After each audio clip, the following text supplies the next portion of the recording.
રાજકોટ બેડીયાર્ડના વેપારીઓની સતત ચોથા દિવસે હડતાળ તો 140 થી વધુ કમિશન એજન્ટ સાથે 17 કરોડની છેતરપિંડીના કેસમાં બિપિન અને નિતેશ ઢોલરિયાની ધરપકડ. દક્ષિણ કાશ્મીરમાં સ્ટેટ ઇન્વેસ્ટિગેશન એજન્સીના દરોડા, આતંકવાદ સાથે જોડાયેલા કેસને લઈ શોપિયા, કુલગામ અને અનંતનાગમાં પણ રેડ.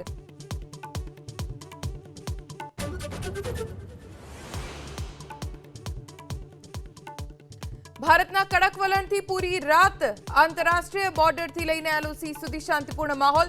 ના ડ્રોન દેખાયા, ના થયું ફાયરિંગ. અમૃતસરમાં રેડ એલર્ટ યથાવત.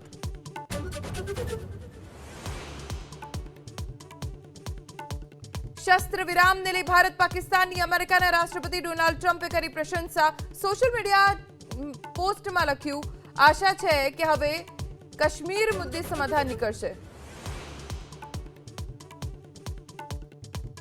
ઉત્તર પ્રદેશના લખનૌમાં બનશે દેશની supersonic BrahMos missile. Aerospace integration અને ટેસ્ટિંગ સુવિધાનું આજે સંરક્ષણ મંત્રી રાજનાથસિંહ કરશે ઉદ્ઘાટન.